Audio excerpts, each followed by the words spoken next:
சுத்தமுள்ள சர்வ வல்லமையுள்ள பிதாவாகிய தேவனுடைய பரிசுத்த நாமத்திலும் நமது அன்பின் கர்த்தர் இயேசு கிறிஸ்துவின் இணையற்ற நாமத்திலும் கிறிஸ்து இயேசுவுக்குள்ளான அன்பின் வாழ்த்துக்களை மேட்டுப்பாளையம் சபையாரின் சார்பாக கிறிஸ்து இயேசுவுக்குள்ளான அன்பின் வாழ்த்துக்களை அன்போடும் தாழ்மையோடும் தெரிவித்துக் கொள்கிறோம். அன்பான சகோதர சகோதரிகளே, நாம் நம் பிதாவாகிய தேவனுடைய பெரிதான கிருபையின்படியே தானியேல் தீர்க்க தரிசன ஆகமத்தினுடைய ஆராய்ச்சி பாகத்திற்குள்ளாக நாம் ஒவ்வொருவரும் பிதாவாகிய தேவனுடைய வழிநடத்தலின்படி கர்த்தர் இயேசு கிறிஸ்துவின் தலைமையின் கீழாக ஆராய்ந்து பார்ப்பதற்கு இன்றைய நாளிலும் அவர் ஆரம்பித்து வைத்து அவர் விசேஷித்து அவரது சத்தியங்களுக்கான விளக்கங்களை தருவதற்கு தேவன் தாமே கிருபை செய்வாராக. இன்றைய நாளிலும் கூட நாம் தியானிக்க இருக்கக்கூடிய ஒரு பாகமானது தானியேல் தீர்க்க தரிசனம் வேதாகம பார்வை, தானியேலின் காலப்பகுதி ஒரு வேதாகம பார்வை என்ற பிரிவுகளின் கீழாக நாம் ஆராய இருக்கின்றோம். அன்பானவர்களே, இந்த தானியேல் தீர்க்க தரிசன ஆராய்ச்சி என்பது விசேஷமான ஒரு தெய்வீக திட்டங்கள் அடங்கிய ஒரு பாகமாக காணப்படுகிறது. குறிப்பாக தானியேலின் காலப்பகுதியில் பிதாவாகிய தேவன் அனுமதித்த அந்த ஒரு முக்கியத்துவம் வாய்ந்த நேரம் யூதா ராஜாவாகிய யோயாக்கீமின் ஆட்சி நடைபெற்றுக் கொண்டிருந்த நேரம் அது. அந்த நேரத்தில் நம் பிதாவாகிய தேவன் தனது விசேஷித்த தெய்வீக திட்டத்துல அவர் பாபிலோன் ராஜாவாகிய நேபுகாத் நேச்சாரை அவர் எழுமச் செய்து கிமு 625 யூதாவின் ராஜாவாகிய யோயாக்கீம் அரசாண்ட 3ஆம் வருடத்துல அவர் பாபிலோன் ராஜாவாகிய நேபுகாத் நேச்சாரின் கையில அங்கே ஒப்பு கொடுத்தார். எப்படிப்பட்ட ஒரு ஒப்பு கொடுப்பு என்றால், இஸ்ரேல் தேசத்தையும் மற்றும் தனது அதாவது தேவனுடைய ஆலயத்தின் பாத்திரங்களில் சிலவற்றையும் ஒப்பு கொடுத்தார் என்று வேதாகமத்துல நாம் ஆராய்ந்திருக்கிறோம்.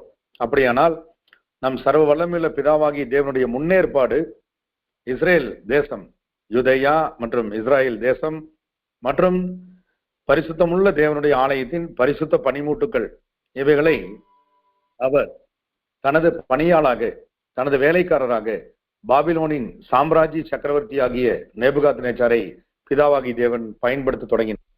எனவே இது ஒரு ஆச்சரியமான ஒரு காரியமாக அல்ல, நாம் சிந்திக்க வேண்டும். மிக முக்கியத்துவம் வாய்ந்த இந்த காலப்பகுதியில பிதாவாகிய தேவன் இப்படிப்பட்ட முக்கியத்துவம் வாய்ந்த காலகட்டத்தில் அவர் விசேஷமாக இந்த ராஜரீகமான ராஜாவை அவர் பயன்படுத்துகிறார். இந்த நேபுகாத் நேச்சார் எருசலேமுக்கு வந்து அதை முற்றுகை போடக்கூடிய அனுமதியையும் தேவன் இருந்தார். ஆகவே அன்பான சகோதர சகோதரிகளை, நாம் பொதுவாக உலகத்தார் அல்லது புறஜாதி மக்கள் இவைகளை குறித்து பார்க்கும் பொழுது ஏதோ பிதாவாகிய தேவனுடைய வல்லமையான ஒரு கரம் இருக்கும் பொழுது எப்படி புறஜாதி ராஜாக்கள் இந்த காலப்பகுதியில இஸ்ரேல் தேசத்தின் மீது படையெடுத்தும் மற்றும் எருசலேம்ல அங்கே நடைபெற்றுக் கொண்டிருக்கக்கூடிய யூத ராஜாவாகிய அந்த யோயாக்கீமின் ஆட்சியை வீழ்ச்சியடை செய்யவும் மற்றும் தேவனுடைய பரிசுத்த ஆலயத்தின் பணிமூட்டுகளில் அவர்கள் விசேஷமான அந்த படையெடுப்பை நடத்தி எடுத்துக்கொண்டு போவதற்கும் எப்படி இது சாத்தியமாயிற்று என்றெல்லாம் அவர்கள் ஆச்சரியத்தோடு அவர்கள் பார்க்கிறார்கள். அல்லது தேவனுடைய வல்லமையை அவர்கள் மட்டாக எண்ணக்கூடிய வாய்ப்பும் கூட இருக்கிறது. ஆனால் இவை யாவற்றுக்கும் பிதாவாகிய தேவனுடைய உன்னதமான தெய்வீக திட்டத்துல அவரது திருக்குமாரனின் தலைமையின் கீழாக அவரது பரிசுத்த பிள்ளைகள், விசேஷமானவர்கள், மெய்த்திருச்சபையின் பிள்ளைகளுக்கு பிதாவாகிய தேவன் தான் முந்தி அவரது தெய்வீக திட்டத்திலே முன்னேற்பாடாக செய்து வைத்த அனுமதியை அவர் இங்கே குறிப்பிடுகிறார். ஆம் அன்பான சகோதர சகோதரிகளே, இந்த பாபிலோன் ராஜாவாகிய நேபுகாத் நேச்சர் வசமாக தேவன் இந்த ராஜ்யத்தின் ஆளுகை மற்றும் இங்கே தேவாலயத்தினுடைய பரிசுத்த பணிமூட்டுகளை அவர் ஒப்பு கொடுத்த காரியங்களை வேதாகம வசனங்களிலே தானியேல் 1ஆம் அதிகாரம் 2ஆம் வசனத்துல நாம் வாசித்தறியலாம். தற்போது நாம் வாசிக்க வேண்டிய வசன பகுதி தானியேல் 1ஆம் அதிகாரம் 1ஆம் வசனத்தை வாசி கேட்போம். தானியேல் 1:1 வசனம். யூதாவின் ராஜாவாகிய யோயாக்கீம் அரசாண்ட 3ஆம் வருஷத்திலே பாபிலோனின் ராஜாவாகிய நேபுகாத் நேசார் எருசலேமுக்கு வந்து அதை முற்றுகை போட்டான். ஆமன் வாசிக்கும் பொழுது மிக முக்கியமான இந்த காலப்பகுதி ராஜாவாகிய நேபுகாத்நேச்சர் எருசலேமுக்கு வந்து அதை முற்றுகை போடுகிறார். அது யோயாக்கீம் அரசாண்ட 3வது வருஷம் என்பதை நாம் பார்க்கிறோம். ஆக இப்படிப்பட்ட ஒரு முக்கியத்துவம் வாய்ந்த இந்த காலப்பகுதி. அப்பொழுது தேவன் என்ன செய்திருக்கிறார்னா, ஏற்கனவே நம்ம பார்த்தபடி ராஜா நேபுகாத்நேச்சர் வசம் இந்த தேசத்தையும் தனது தெய்வீக ஆலயத்தினுடைய பாத்திரங்களையும் அவர் ஒப்பு கொடுத்ததை நாம் பார்க்கிறோம். அந்த வசன பகுதியை நாம் 2ஆம் வசனத்திலே வாசி தெரியலாம், படிங்க. தானியேல் 1:2. அப்பொழுது ஆண்டவர் யூதாவின் ராஜாவாகிய யோயாக்கீமையும் தேவனுடைய ஆலயத்தின் பாத்திரங்களில் சிலவற்றையும் அவன் கையில் ஒப்பு கொடுத்தார். அவன் அந்த பாத்திரங்களை சினேயார் தேசத்தில் உள்ள தன் தேவனுடைய கோயிலுக்கு கொண்டு போய் அவைகளை தன் தேவனுடைய பண்டசாலைக்குள் வைத்தான். ஆம், அன்பான சகோதர சகோதரிகளே, இங்கே நாம் வாசிக்க கேட்ட இந்த வசன பகுதியில நாம் பார்க்கிறோம், பிதாவாகிய தேவனுடைய முன்னேற்பாடு இங்கே விவரிக்கப்பட்டிருக்கிறது. ஆம், ஆகவே பிதாவாகிய தேவனுடைய, அதாவது சர்வ வல்லமையுள்ள தேவனுடைய அனுமதியின் பேரிலேயே இவைகள் அனைத்தும் அனுமதிக்கப்பட்டு அங்கே நடைபெற்றதை தேவனுடைய பிள்ளைகள் அங்கே அறிந்திருக்க வேண்டும். ஆகவேதான் இங்கே புறஜாதியார்கள் இதை குறித்து ஆச்சரியப்படும் காரியம், உலகத்தார்கள் இதை குறித்து வேறு விதமாக நினைக்கும் காரியங்கள் அனைத்தும் தவறானவைகள் என்பதை தேவனுடைய பிள்ளைகளாகி நாம் இந்த வேதாகம சத்தியத்தின் ஆராய்ச்சி மூலம் தேவ கிருபையிலே நாம் ஆராய்ந்தறிகிறோம். பிதாவாகிய தேவனுடைய விசேஷித்த முன்னேற்பாடின்படியேதான் அனைத்தும் அனுமதிக்கப்படுகிறது. குறிப்பாக நாம் பார்க்கும் பொழுது இங்கே இந்த காலப்பகுதியில, அதாவது பாபிலோன் ராஜாவாகிய நேபுகாத்நேச்சர் இந்த தேசத்தில் படையெடுத்து வந்து யோயாக்கீம் ஆண்ட அந்த 3வது வருஷம் அவர் இங்கே படையெடுப்பில் முக்கியத்துவம் வாய்ந்த ஒரு காரியத்தை செய்தார். 625 BC, கிறிஸ்துவுக்கு முன் 625 அந்த வருடத்துல அவர் என்ன செய்கிறார்னா, இந்த படையெடுப்புல ராஜகுல மக்களில சிலரை அவர் அழைத்து கொண்டு அவர்களை சிறையாக்கி கொண்டு தனது தேசத்திற்கு கொண்டு செல்ல சித்தமானார். ஆமன்பானவர்களே, அப்படியானால் இது எப்படிப்பட்ட ஒரு நோக்கம்? அந்த மக்கள், ராஜகுல மக்கள் யாதொரு மாசும் இல்லாதவர்கள், அழகானவர்கள், சகல ஞானத்தில் தேறினவர்கள், அறிவில் சிறந்தவர்கள், கல்வியின் நிபுணர்கள், ராஜாவின் அரண்மனையில் சேவிக்க திறமையுள்ளவர்கள் ஆகிய இப்படிப்பட்ட தகுதி வாய்ந்த இவர்கள், ராஜா இவர்களை ஒரு குழுவாக அழைத்து கொண்டு செல்வதற்கு அவர் முன்வருகிறார். இதை குறித்து நாம் பார்க்கிறோம், ஆச்சரியப்படுகிறார்கள் வேதாகம ஆராய்ச்சியாளர்கள். தற்போதைய காலத்தில் கூட தேசத்தின் தலைவர்கள், அதாவது அதிபர்கள் கூட ஒரு மற்றொரு நாட்டின் மீது படையெடுத்து செல்லும்போது அங்கே இருக்கக்கூடிய சிறந்தவர்களை, தாளந்துள்ளவர்களை அழைத்து கொண்டு அவர்களது நாட்டிற்கு கொண்டு போய் அவர்களுக்கு பயிற்சி முன்வர மாட்டாங்க. ஆகவே இந்த காரியம் சற்று விசித்திரமாக இருக்கிறது, வித்தியாசமாக இருக்கிறது என்ற ஒரு ஆராய்ச்சி மனப்பான்மையில் ஆர்வமாக அவர்கள் பார்க்கிறார்கள். தேசத்தின் தலைவர்கள் இந்த நவீன காலத்துல கூட இப்படி செய்யறதுக்கு வாய்ப்பில்லை. ஆனால் அந்த பழங்காலத்து ராஜாக்கள் அங்கே தேவனுடைய விசேஷித்த வழிநடத்தலின் பேரில இப்படிப்பட்ட காரியத்தை செய்வதற்கு ஏவப்பட்டார்கள். ராஜாவாகிய நேபுகாத்நேச்சர் அவர்கள் இந்த காரியத்தை செய்கிறார் என்றால் அதற்கு தேவனுடைய ஓவர் ரூலிங், தேவனுடைய மேலாதிக்க வல்லமை அங்கே செயல்பட்டதை நாம் சிந்திக்க வேண்டும். குறிப்பாக மெய்தேவ வணக்கத்தில், மெய்யான தேவ வணக்கம், மெய்தேவ ஆராதனையில தேறின யூதர்களில் அங்கே ராஜ குலத்தார், ராஜகுலம் என்று சொல்லும் பொழுது இஸ்ரேல் கோத்திரத்தாரிலே அது யூதா கோத்திரமாக இருக்க வேண்டும் என்று நாம் அறிகிறோம். அப்படியானால் இவர்கள் குறித்துதான வேதாகம வசனத்தை நாம் தற்போது வாசிக்கலாம். தானியேல் 1:3 நாம் வாசிக்க கேட்போம். தானியேல் 1:3. அப்பொழுது இஸ்ரேல் புத்திரருக்குள்ளே ராஜகுலத்தார்களிலும் துரைமார்களிலும் யாதொரு மாசும் இல்லாதவர்களும், அழகானவர்களும், சகல ஞானத்திலும் தேறினவர்களும், அறிவில் சிறந்தவர்களும், கல்வியில் நிபுணர்களும், ராஜாவின் அரண்மனையிலே சேவிக்க திறமை உள்ளவர்களும் ஆகிய சில வாலிபர்களை கொண்டு வரவும். ஆமன்பான சகோதர சகோதரிகளே, இங்கே இந்த ராஜாவினுடைய ஒரு தெரிந்தெடுப்பு எப்படி இருக்குன்னா, இப்படிப்பட்ட கேட்டகரி வைஸா அவர் பிரிக்கிறார். ஆக இந்த மாதிரி ஒரு குவாலிபிகேஷன், தகுதிகள் இருக்கக்கூடியவர்களை அவர் கொண்டு வரணும் பாபிலோனுக்கு. இது ஒரு முக்கியத்துவம் வாய்ந்த ஒரு நிகழ்வு. இவர்கள் ராஜகுல மக்களாக நிச்சயம் இருக்க வேண்டும். ஆம் அன்பானவர்களே, இது எப்படிப்பட்ட காலப்பகுதியிலே நிகழ்ந்திருக்கிறது என்றால், இந்த மாதிரி தெரிந்தெடுப்பு சிதேக்கியா, இறுதியான யூதா ராஜாவாகிய சிதேக்கியாவை 3வது முறை பாபிலோன் ராஜா நேபுகாத்நேச்சர் முற்றுகை போடுவதற்கு 18 வருடங்களுக்கு முன்பதாக தானியேல் பாபிலோனுக்கு அழைத்து செல்லப்பட்டதாக சகோதரர் சி.டி. ரசல் அவர்கள் தனது பதிவுரைகளிலே குறிப்பிடுகிறார், விளக்க உரைகளில.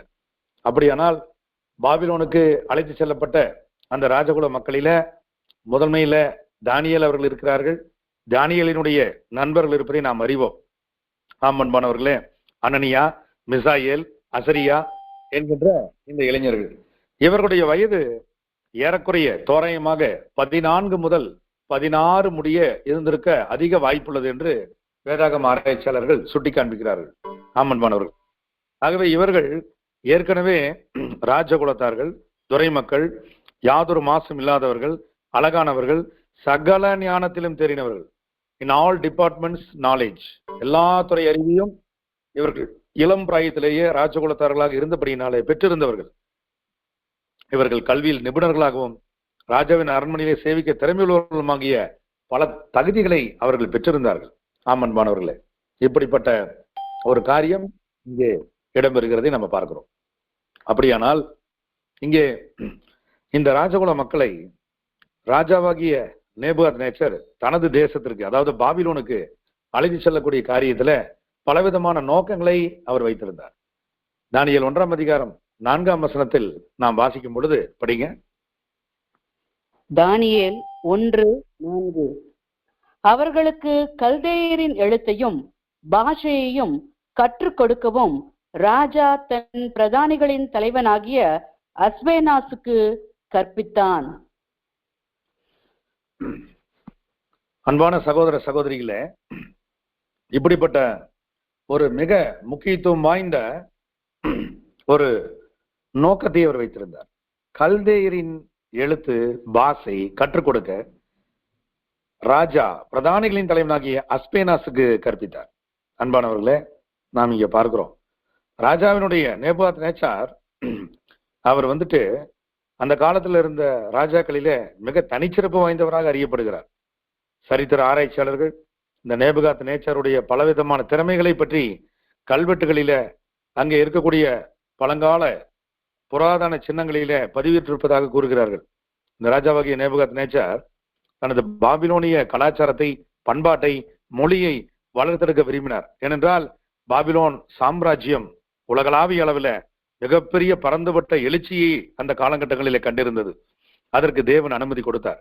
தெய்வீக திட்டத்துல அவர் இந்த பாபிலோனிய சாம்ராஜ்யத்திற்கு தலையாக ராஜாவாகிய நேபுகாத்நேச்சரை பிதாவாகிய தேவன் அனுமதி கொடுத்ததின் விளைவு, அவர் தனது தேசத்தின் மொழியை, அந்த மொழியின் பண்பாட்டை, கலாச்சாரத்தை, நாகரிகத்தை உலகளாவிய அளவில் எடுத்துச் செல்வதற்கு கற்றுச்சிறந்த, ஏற்கனவே சகல ஞானத்திலும் தேறின, கல்வியில் நிபுணர்களாக எக்ஸ்பர்ட்ஸா இருக்கக்கூடியவர்களை அவர் தேடிக்கொண்டிருந்தார். அதற்கு இசைவாக இந்த யூதேயா மீதான படையெடுப்பின் போது அங்கே கண்டறிந்தார். ஆமன்பானவர்களே, இவைகள் அனைத்தும் ராஜாவினுடைய சுயசித்தம் அல்ல என்பதை தான் வேதாகமத்தின் மாணவர்களாக கிறிஸ்துவின் பள்ளியிலே எப்பொழுதும் பயிலக்கூடிய நாம் அறிந்திருக்க வேண்டும், ஆராய்ந்து பெற்றிருக்க வேண்டும். இது பிதாவாகிய தேவனுடைய மேலாதிக்க வல்லமையில ராஜாவாகிய நேபுகாத்நேச்சார் தான் தனது எண்ணத்தை, தனது விருப்பத்தை செயல்படுத்துவதற்கு யூதேயாவிலிருந்து இப்படிப்பட்ட இளம் வாலிபர்களான கல்விமான்களையும், கல்வியில் சிறந்த நிபுணர்களையும், சகல ஞானத்திலும் விசேஷித்தவர்களையும், நிபுணத்துவம் பெற்றவர்களையும் அழைத்துச் செல்வதற்குரிய நல்வாய்ப்பினை ராஜாவாகிய நேபுகாத்நேச்சார் பெற்றார். வேதாகம ஆராய்ச்சியிலே தேவனுடைய பிள்ளைகள் இவைகளை குறித்து ஆராயும் பொழுது பிரதானிகளின் தலைவன் அஸ்பேனாஸ், இவரை குறித்துதான தனிப்பட்ட ஆராய்ச்சியில பிராங்க் ஷெலு அவர்கள் குறிப்பிடும் போது இவர் ஒரு அன்னகராக இருக்கக்கூடும் என்று அவர் கூறுகிறார். ஏன் அவ்விதம் கூறுகிறார்? அன்னகர்கள் அந்த காலத்துல ராஜாக்களுடைய அரண்மனையில பிரதானமான பணிகளில இருக்கும் பொழுது ராஜாவிற்கு மறுமனையாட்டிகள் மற்றும் அவருடைய அந்தப்புறங்களில அவர்கள் தங்களது காரியங்களில மிக நேர்த்தியான காரியங்களை கையாளுவதற்கு அந்த காலத்திலே அன்னகர்களுக்கு தான் வாய்ப்பு கொடுத்தார்கள். அவர்களால் வேறு எந்த விதமான பிரச்சனைகளோ அல்லது தங்களது குடும்பத்தாருக்கோ அல்லது தாங்கள் பராமரித்து வருகின்ற மற்ற ராஜகுமாரத்திகளுக்கோ வேறு ஏதேனும் மாசு கற்பிக்கப்பட விடக்கூடாது மற்றும் அவருடைய கண்ணியங்கள் காப்பாற்றப்பட வேண்டும் என்பதிலே தனி கவனங்கள் பழங்காலத்துல செலுத்தப்பட்டன. அதன் விளைவாக அங்கே அநேக அன்னகர்கள் பணியாற்றுவதற்குரிய வாய்ப்பினை பழங்கால ராஜாக்கள் தங்களது அரண்மனைகளில ஏற்படுத்தி இருந்தார்கள் என்பதை அங்கே சகோதரர் பிராங்க் ஷெலு அவர்கள் அங்கே குறிப்பிடுகிறார். இந்த காரியங்கள் குறித்து நாம் ஆராயும் பொழுது அன்பானவர்களே, ராஜாக்களின் அரண்மனையில, பழங்கால ராஜாக்களினுடைய அரண்மனைகளில சில விசேஷித்த பணியிடங்கள், விசேஷித்த பராமரிப்பின் தலைவர்கள், பராமரிப்பு துறைகளின் தலைவர்கள் ஏற்படுத்தப்பட்டிருந்தார்கள். ஆம், தானியேல் மற்றும் அவரது நண்பர்கள் இங்கே முற்றிலும் தொலைதூர பயணத்திற்கு, பாபிலோன் சாம்ராஜ்யத்திற்கு அழைத்து செல்லப்பட்டார்கள். அன்பானவர்களே, இங்கே ஒரு காரியத்தை உற்று நோக்க வேண்டும். வேதாகமத்தின் மாணவர்களாக நாம் இருக்கும் பொழுது நாம் பிதாவாகிய தேவன் அந்த யூத தேசத்திற்கும் ஒட்டுமொத்த இஸ்ராயல் தேசத்துக்கும் அவர் ஒரு நியாய தீர்ப்பான தண்டனையை அவர் வழங்க சித்தமானார். அதே நேரத்தில் தேசத்திற்கு, அந்த நிலத்திற்கு அது மனரமியமாய் தனது ஓய்வு வருஷங்களை, அதாவது 70 வருடங்கள் ரமியமாய் அனுபவித்து தீரும் மட்டும் அங்கே அதற்கு எவ்விதமான இடைஞ்சலும் எவ்விதமான தடைகளும் வராதபடிக்கு அந்த தேசத்தின் மக்களை அப்புறப்படுத்துவதற்கு அவர் விருப்பம் கொண்டார். ஆகவேதான் தானியேலின் சமகாலத்து தீர்க்கதரிசியாகிய எசேக்கியேல் அவர்கள் சிறையிருப்புக்கு அழைத்து செல்லப்பட்ட இஸ்ரேல் ஜனங்கள் மத்தியில பாபிலோன் ஆறுகள் அருகே அவர் அமர்த்தி வைக்கப்பட்டார். ஆனால் தானியேலோ அவர் ராஜாவின் அரண்மனையில நேபுகாத் நேச்சார் இடத்துல, அங்கே அரண்மனையின் பிரசன்னத்திலே அங்கே தேவனால் உயர்த்தப்பட்டார். இதை நாம் எவ்விதம் புரிந்து கொள்வது? ஒருபுறம் பிதாவாகிய தேவனுடைய வல்லமையுள்ள கரம் தனது ஊழியனாகிய தானியேலை அங்கே ராஜாவின் வசமாக ஒப்படைக்கிறார். மற்றொரு புறம் தனது ஊழியராகிய எசேக்கியேல் அவர்களை சிறையிருப்பிற்கு உள்ளாக்கப்பட்ட தனது நேசிக்கப்பட்ட உடன்படிக்கையின் மக்களாகிய இஸ்ரேல் ஜனங்கள் மத்தியிலே அவர் ஊழியம் செய்ய வைக்கிறார். ஆகவே இரண்டு கோணங்கள், இரண்டும் பிதாவின் கரத்தினுடைய பரிசுத்த பாகங்கள் என்பதை நாம் உற்று நோக்க வேண்டும்.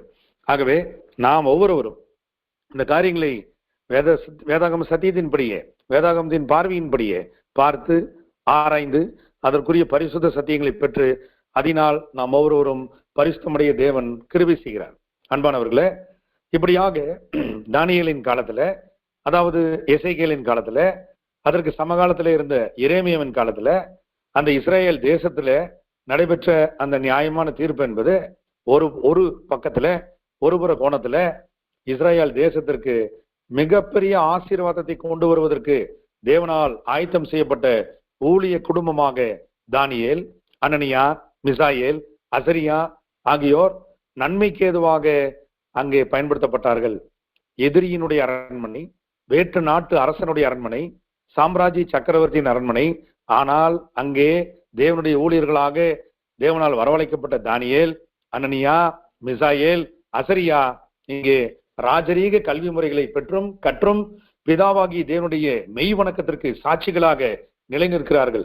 ராஜாவாகிய நேபுகாத் நேச்சார் தொடங்கி அவரது மகன் மற்றும் அவரது அடுத்த பேரன் பெல்சாத்ஷார், அவர் அதற்கு பிற்பாடு வரக்கூடிய மேதோ பெர்சிய ராஜ்யம் தரியுனுடைய காலத்தில் கோரேஸ் அதற்கு பிற்பாடு வரக்கூடிய ராஜா ஆக 4 காலகட்ட ராஜாக்களின் காலப்பகுதி முழுமையாக தேவனுடைய தாசனாகி தானியேல் மற்றும் அவரது நண்பர்கள் விசேஷித்த வகையில தேவனால் உயர்த்தப்பட்ட அந்த விசேஷித்த பணிகளை அங்கே செய்து பிதாவினுடைய திட்டத்தை நேர்த்தியாக அவர்கள் நிறைவேற்றி அந்த பாபிலோனிய சாம்ராஜ்யம், அடுத்ததாக மேதோ பெர்சிய சாம்ராஜ்யத்துல தாங்கள் தேவனுடைய ஊழியத்தை திறம்பட நடத்தினார்கள். ஆகவே பிதாவாகிய தேவனுடைய நாமம் மகிமைப்படுவதற்கு அவர்கள் கருவிகளாக தங்களை முழுமையாக ஒப்படைத்து செயல்பட்ட பாங்கு, அப்படிப்பட்ட அர்ப்பணிப்பின் ஊழியம் மெய் கிறிஸ்துவின் சபைக்கு இது ஒரு விசேஷித்த படிப்பினை பாடம். எதிரிகளின் தேசம், எதிரிகளின் தலைவர்கள், முற்றிலும் வேறுபட்ட கலாச்சாரம், சாதகமற்ற சூழ்நிலை, விக்கிரகாராதனை, தொடர்ந்து இருக்கக்கூடிய எதிர்ப்பலைகள், இவைகளின் மத்தியிலே பிதாவாகிய தேவன் மீதான பற்றுறுதி, விசுவாசம், மகா பெரிதான அன்பிற்கு அடையாளங்களாக, நினைவு சின்னங்களாக தங்களது வாழ்க்கை முழுவதும் பிதாவாகிய தேவனுடைய சத்தியங்களுக்கு கீழ்ப்படைந்து தங்களை பிதாவிற்கு உத்தம ஊழியர்களாக பிரதிபலித்து காண்பித்த தானியேல் அவரது பெயரிலேயே பெற்றிருக்கிறார், காட் இஸ் மை ஜட்ஜ், தேவனே எனது நியாயாதிபதி என்று தானியேல் பெயருக்கேற்ப அவர் தன்னை முழுமையாக ஒப்பு கொடுத்து செயல்பட்ட பாங்கினை இங்கே நாம் நினைவு கூற வேண்டும். அன்பானவர்களே, ராஜாவாகிய நேபுகாத் நேச்சர் அவர்கள் இந்த தானியேல் உட்பட்ட அந்த இளம் வாலிபர்களை அவர் பாபிலோனிய கலாச்சாரத்தை வளர்த்தெடுப்பதற்கும் பாபிலோனிலே பல்வேறு ராஜரீக நிர்வாகங்களை மேற்கொள்வதற்கும் இவர்களை முழுமையாக அவர்களை ஆயத்தம் செய்து தகுதிப்படுத்த எண்ணினார். இப்படிப்பட்ட சிந்தை ராஜாவாகிய நேபுகாத் நேச்சருக்கு தானாகவே ஏற்பட்டதல்ல, அது பிதாவாகிய தேவனுடைய மேலதிகாரத்தில் இருக்கும் வல்லமை என்பதை நாம் இந்த நேரத்தில் நன்றியோடு நினைவு கூர்ந்து பிதாவிற்கு மகிமைகளை ஏறெடுக்க வேண்டும். அன்பானவர்களே, தானியேலின் காலத்திற்கு முன்பதாக, அதாவது யூதா ராஜாவாகிய யோயாக்கீனுக்கு முன்பதாக, ஒரு நூற்றாண்டுக்கு முன்பதாக இருந்த தேவனுடைய தீர்க்கதரிசியாகிய ஏசாயா இறைவாக்கு உரைக்கும் போது 2 ராஜாக்கள் 20ஆம் அதிகாரத்துல இங்கே ஏசாயாவுக்கு பிதாவாகிய தேவன் முன்னுரைத்தார். எசேக்கியா ராஜாவிடம் அவர் பேசும் பொழுது, உனது வழித்தோன்றல்களில பாபிலோன் சாம்ராஜ்யத்திற்கு அழைத்து செல்லப்பட்டு சிறையிருப்பில் வைக்கப்படுவார்கள் என்பதை தேவன் ஏசாயா மூலம் எசேக்கியா ராஜாவிடத்துல தீர்க்க தரிசன இறைவாக்கை கொடுத்திருந்தார். 2 ராஜாக்கள் 20ஆம் அதிகாரம் 16 முதல் 18 வசனங்களை வாசிக்க கேட்போம். பிற்பாடு 19ஆம் வசனத்தையும் வாசிக்க கேட்போம். 2 ராஜாக்கள் 20:16 முதல் 19 வசனங்கள். அப்பொழுது ஏசாயா எசேக்கியாவை நோக்கி, கர்த்தருடைய வார்த்தையை கேளும், இதோ நாட்கள் வரும், அப்பொழுது உமது வீட்டில் உள்ளதிலும் உமது பிதாக்கள் இந்நாள் வரைக்கும் சேர்த்ததிலும் ஒன்றும் மீதியாக வைக்கப்படாமல் எல்லாம் பாபிலோனுக்கு கொண்டு போகப்படும். நீர் பெறப்போகிற உமது சந்தானமாகிய உமது குமாரர்களிலும் சிலர் பாபிலோன் ராஜாவின் அரண்மனையிலே அரண்மனை வேலைக்காரர்களாய் இருப்பார்கள் என்று கர்த்தர் சொல்லுகிறார் என்றான். அப்பொழுது எசேக்கியா ஏசாயாவை நோக்கி, நீர் சொன்ன கர்த்தருடைய வார்த்தை நல்லதுதான் என்று சொல்லி, என் நாட்களிலாவது சமாதானமும் உண்மையும் இருக்குமே என்றான். அன்பானவர்களே, இப்படிப்பட்ட தெய்வீக திட்ட குறித்ததான தீர்க்க தரிசனம் முன்னதாகவே ஏசாயா மூலம் ஒரு பிதாவாகிய எசேக்கியா ராஜாவிடம் கூறப்பட்டது. பிற்காலங்களில் வரக்கூடிய உங்களுடைய சந்ததியில இப்படிப்பட்ட நிகழ்ச்சி பாபிலோன் ராஜாவின் மூலம் நடந்தேறுவதற்கு தேவன் திட்டம் வைத்திருக்கிறார். அன்பானவர்களே, பிதாவாகிய தேவன் தனது தெய்வீக திட்டங்களை எவ்வளவு நூற்றாண்டுகளானாலும் எவ்வளவு ஆண்டுகளானாலும் நிறைவேற்றி திருக்கிற துல்லியமான அவரது ஞானம் எவ்வளவு ஆச்சரியகரமானது, எவ்வளவு அற்புதமானது. எசேக்கியா அதை ஏற்றுக்கொண்டு நல்லதுதான், தேவன் நினைத்தது நடக்கட்டும் என்று அவர் ஆமோதித்ததையும் அவரது ராஜ்ய காலத்துல சமாதானத்தை விரும்பினதையும் நாம் கவனிக்கிறோம். அதே நேரத்தில் ஏசாயா தீர்க்க தரிசன புஸ்தகத்திலும் இப்படிப்பட்ட அந்த தீர்க்க தரிசன வார்த்தை அவர் நேரடியாக குறிப்பிடுகிறார். ஏசாயா 39ஆம் அதிகாரம் 5 முதல் 7 வசனங்களை நாம் இதற்கு இணையாக வாசிக்க கேட்போம். ஏசாயா 39ஆம் அதிகாரம் 5 முதல் 7 வசனங்கள். ஏசாயா 39:5 முதல் 7. அப்பொழுது ஏசாயா எசேக்கியாவை நோக்கி, சேனைகளுடைய கர்த்தரின் வார்த்தையை கேளும், இதோ நாட்கள் வரும், அப்பொழுது உன் வீட்டில் உள்ளதிலும் உன் பிதாக்கள் இந்நாள் வரைக்கும் சேர்த்ததிலும் ஒன்றும் மீதியாய் வைக்கப்படாமல் எல்லாம் பாபிலோனுக்கு கொண்டு போகப்படும். நீ பெறப்போகிற உன் சந்ததியாகிய உன் குமாரரிலும் சிலர் பாபிலோன் ராஜாவின் அரண்மனையிலே அரண்மனை வேலைக்காரராய் இருப்பார்கள் என்று கர்த்தர் சொல்லுகிறார் என்றான். அன்பான சகோதர சகோதரிகளே, இப்படிப்பட்ட ஒரு நிலைமையை நாம் இங்க பார்க்கிறோம். இப்படிப்பட்ட ஒரு மாபெரும் தீர்க்க தரிசனத்தை பிதாவாகி தேவன் முன்னதாகவே கொடுத்திருந்தார்.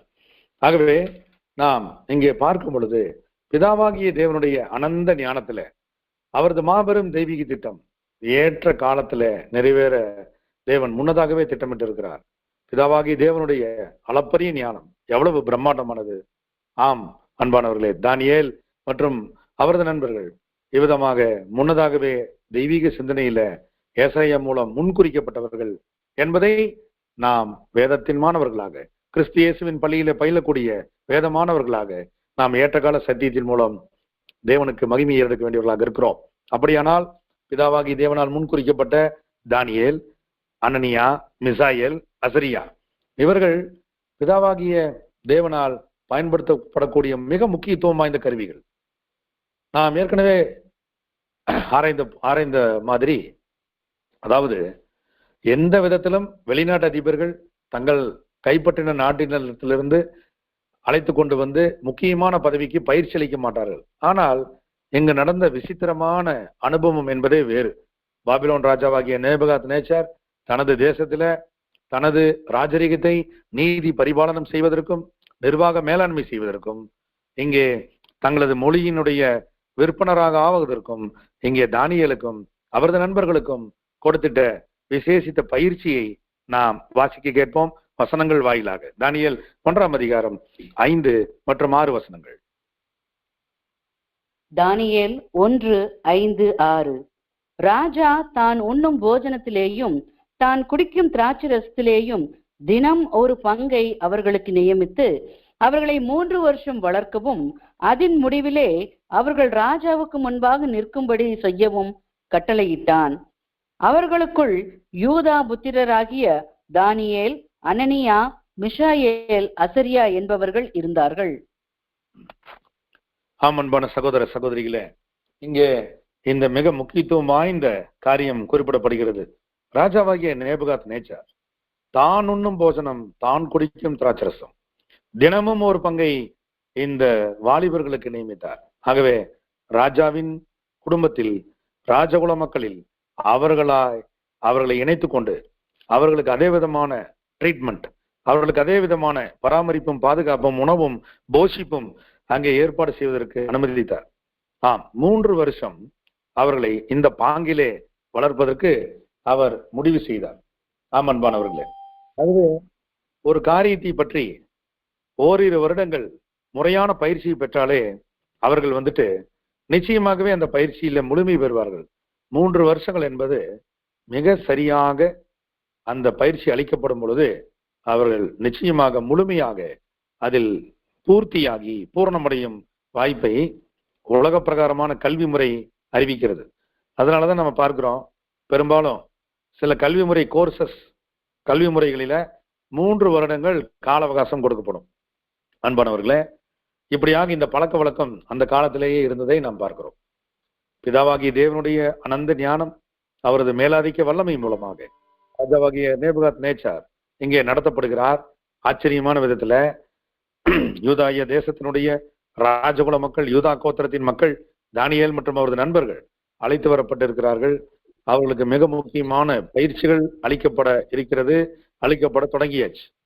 அப்போ பிரதான தலைவன் அஸ்பெனாஸ் இவர்களை கொண்டு இப்படிப்பட்ட பராமரிப்பும் போஷிப்பும் தொடங்கப்படுவதை அங்கே நாம் பார்க்கிறோம். அதே நேரத்தில் இந்த ராஜாவாகிய நேபுகாத் நேச்சருடைய நேஷனல் இன்டிகிரிட்டி என்று சொல்லப்படக்கூடிய தேசிய பற்றின் காரணமாக அவர் என்ன செய்யறாருன்னா, யூதா தேசத்திலிருந்து அழைத்து வரப்பட்ட இந்த தானியேல் அவரது நண்பர்களுடைய பெயர்களை மாற்றி அவர்கள் கலாச்சாரம் சார்ந்த தேவர்களின் பெயர்களுக்கு இசைவாக இவர்கள் அழைக்கப்பட்டு அவர்களது அடையாளத்தை மாற்ற வேண்டும், அவர்களை தங்களுடைய கலாச்சாரத்திற்கு ஆதரவாக திசை திருப்ப வேண்டும் என்ற எண்ணங்களையும் அவர்கள் வைத்திருந்ததை வசனம் 7 அங்கே வெளியாக்கப்படுகிறது. பெயர் மாற்றம் அதற்குரிய வசன பகுதியை நம்ம வாசிக்க கேட்கலாம். தானியேல் 1:7. தானியேல் 1:7. பிரதானிகளின் தலைவன் தானியேலுக்கு பெல்தேஷாத்சார் என்றும், அனனியாவுக்கு சாத்ராக் என்றும், மிஷாயேலுக்கு மேஷாக் என்றும், அசரியாவுக்கு ஆபேத் நேகோ என்றும் மறுபெயரிட்டான். அன்பான சகோதர சகோதரிகளே, மிக முக்கியத்துவம் வாய்ந்த இந்த காலப்பகுதியில இங்கே ராஜாவாகிய நேபுகாத் நேச்சார் உடைய அனுமதியின் பேரில இந்த பெயர் மாற்றம் நடைபெறுவதை நாம் பார்க்கிறோம். அப்போ இவர்கள் பாபிலோனிய கடவுள்களின் பேரிலே வைக்கப்பட்ட பெயர்கள், இதற்குரிய அர்த்தங்கள் இருக்கிறது. இருந்த போதிலும் அது எந்த விதத்திலும் ஆவிக்குரிய வகையிலே பயனற்றவை என்பதனால் நம்ம அதை குறித்து அதிகம் ஆராய்வதற்கு வாய்ப்பில்லை. அப்படின்னா இந்த ராஜாவாகிய நேபுகாத் நேச்சார் தனது கலாச்சாரத்தை அவர்களிடத்துல ஏற்படுத்த விரும்பினார், அதாவது தானியேல் அவரது நண்பர்கள் மத்தியில. ஆனால் நடந்தது என்ன? 8ஆம் வசனத்திலே, தானியேல் 1ஆம் அதிகாரம் 8ஆம் வசனத்தை வாசிக்கும் பொழுது தானியேலினுடைய உள்ளான இருதயம் எப்படிப்பட்ட சிந்தனையோடு இருந்தது என்பதை நாம் வாசி தெரியலாம். படிங்க. தானியேல் 1:8. தானியேல் ராஜாவின் போஜனத்தினாலும் அவர் பானம் பண்ணும் திராட்சை ரசத்தினாலும் தன்னை தீட்டுப்படுத்தல் ஆகாது என்று தன் இருதயத்தில் தீர்மானம் பண்ணிக்கொண்டு தன்னை தீட்டுப்படுத்தாதபடி பிரதானிகளின் தலைவனிடத்தில் வேண்டிக் கொண்டான். ஆம் அன்பானவர்களே, இங்கே மிக முக்கியத்துவம் வாய்ந்த இருதயத்தின் தீர்மானத்தை தேவனுக்கு மிகவும் பிரியமான தானியேல் ஏற்கிறார்.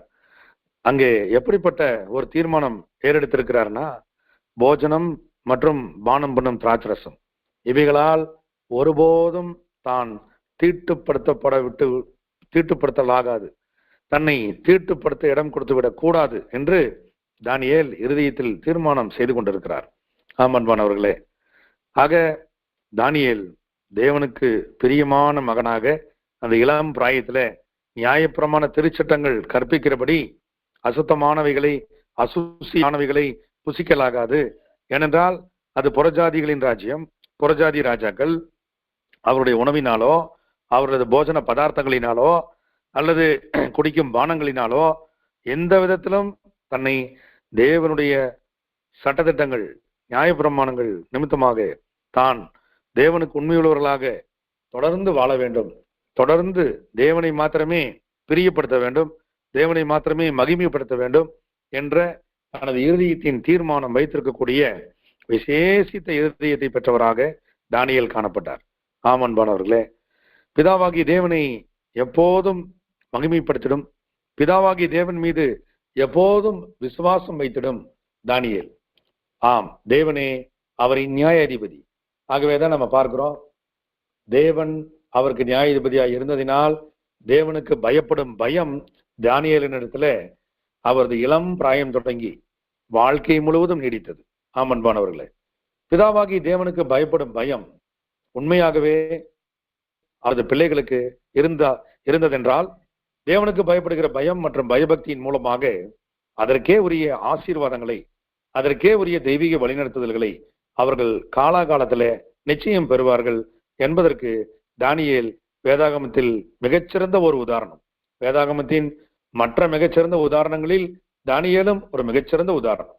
ஆகவேதான் பிதாவாகி தேவனுக்கு பயப்படும் பயம் தானியேல் இளம் வயதிலேயே பெற்றிருப்பதை நாம் இங்கு ஆராய்ந்தறிய வேண்டும். அது மாத்திரமல்ல, தானியேலின் உள்ளத்தில் இருந்த நேர்மை. தானியேல் ஏற்கனவே யூதா கோத்திரத்தார், ஆம், ராஜகுல மக்கள். அவரது பெற்றோர்கள் பெயர்கள் வேதாகமத்திலே பதிவிடப்படவில்லை.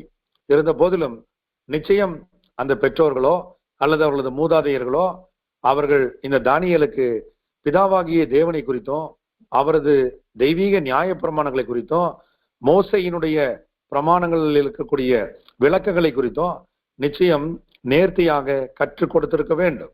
ஆகவே தானியேல் அந்த தெய்வீக பிரமாணங்களுக்கான நேர்மையை, கான்ஸ்டன்ட் இன்டிகிரிட்டி என்று சொல்லப்படக்கூடிய நிரந்தரமான தக்க வைத்துக் கொள்ளக்கூடிய அந்த நேர்மைத்துவத்தை தனது வாழ்க்கை முழுவதும் பிரதிபலிக்க அவர் தீர்மானித்திருந்தார். அந்த தீர்மானம் என்பது சொந்த தேசத்தில் மாத்திரமல்ல, சிறைபிடிக்கப்பட்டு கொண்டு செல்லப்படும் சூழலிலும் கூட, வேற்று நாட்டினிடத்திலே சென்று வாழக்கூடிய ஒரு கட்டாயப்படுத்தும் ஒரு சூழலிலும் கூட அங்கே நேர்மையாக தேவனுக்கு பயப்படும் பயத்தையும் பிதாவாகிய தேவனுடைய சகல கட்டளைகளுக்கும் கற்பனைகளுக்கும் நியாய பிரமாணங்களுக்கும் கீழ்ப்படிய வேண்டியதுடைய அவசியத்தையும் தானியேல் எவ்விதமாக பெற்றிருந்தார் என்பதை ஒரு கணம் நாம் பார்க்கும் பொழுது நம் அனைவரது வாழ்க்கையில இது ஒரு மிகப்பெரிய வினையூக்கியாக, கேட்டலிஸ்டாக செயல்படக்கூடிய ஒரு தன்மையை நம்ம பார்க்கலாம். தானியேல் நேர்மையின் அடையாளம், தானியேல் தேவனுக்கு பயப்படும் பயத்தின் அடையாளம், மெய்தேவ வணக்கத்திற்கு அவர் காண்பிக்கக்கூடிய பக்தி வைராக்கியம் எவ்வளவு பெரியது. ஆமன்பானவர்களே, ராஜா நேபுகாத் நேச்சர் மிகப்பெரிய சக்கரவர்த்தி.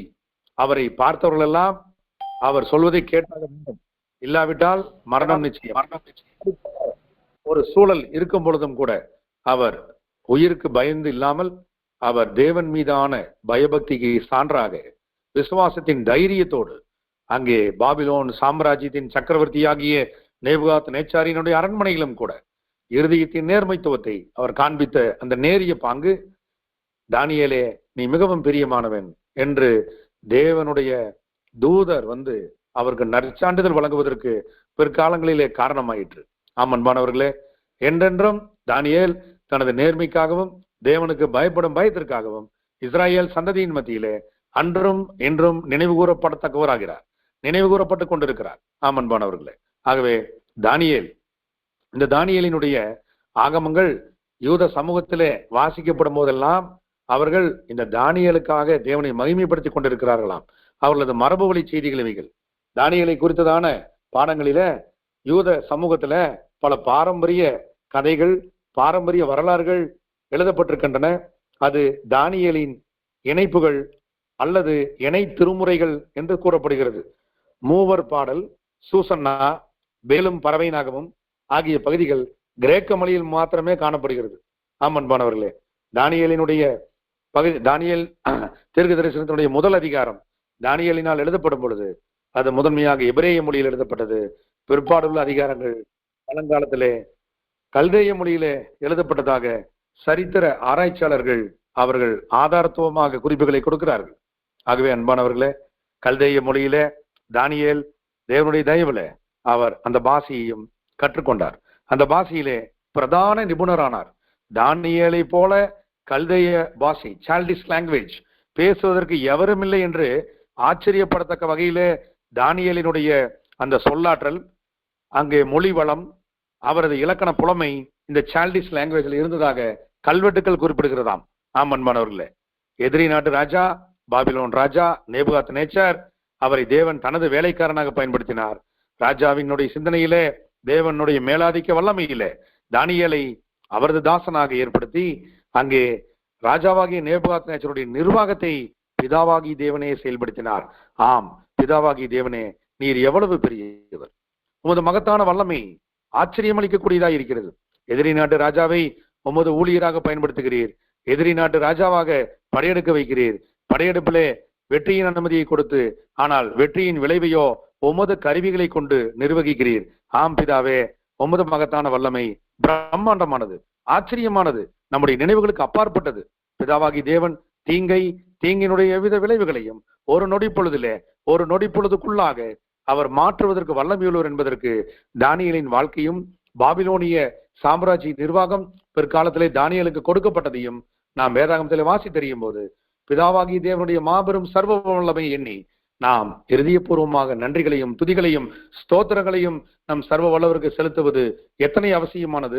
அன்பான சகோதர சகோதரிகளே, தானியேல் பிதாவாகி தேவனோடு தொடர்பு கொள்ளக்கூடிய மனப்பாங்கினை அவர் நிச்சயமாக இளம் பிராயத்திலேயே அவரது பெற்றோர்கள் அல்லது மூதாதையர்கள் அல்லது உடனிருந்து அவரது குடும்பத்தார் மூலம் அவர் நிச்சயம் அப்படிப்பட்ட பெர்வென்ட் பிரேயர் என்று சொல்லப்படுகிற இடைவிடாது இருக்கக்கூடிய தேவனோடு கூடிய தொடர்புக்கு 3 வேளைகளிலும் ஆயத்தப்படுத்தப்பட்டிருந்தார். அன்பானவர்களே, ஆகவேதான் பிதாவாகி தேவனோடு தொடர்பு கொண்டிருந்த தானியேலை போல என்ற வழக்கச் சொல் இஸ்ராயல் தேசமெங்கும் பரவிற்று.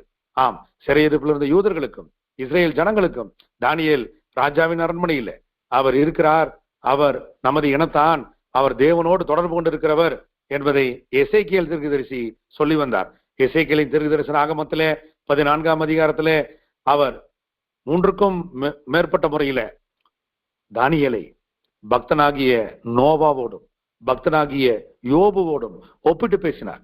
எசேக்கியேல் தீர்க்கதரிசி தேவனுக்கு மிகவும் பிரியமான, தேவனுக்கு உண்மையாக கீழ்ப்படிந்திருந்த தீர்க்கதரிசி. அப்பேற்பட்ட எசேக்கியேல் தீர்க்கதரிசியின் மூலமாக நாம் பார்க்கிறோம்.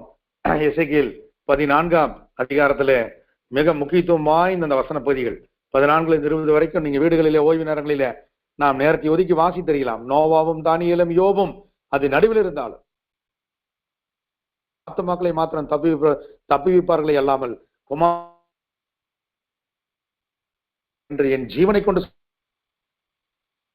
வைக்கிறார். அன்பானவர்களே, இங்கே பார்க்கிறோம் இந்த 3 புருஷரும் அது நடுவில் இருந்தாலும், ஆம், பிதாவாகி தேவனுடைய மாபெரும் ஞானத்தில், மாபெரும் அவரது விசேஷித்த அன்பிலே தானியேல் நீங்காத இடம் பெற்றார்.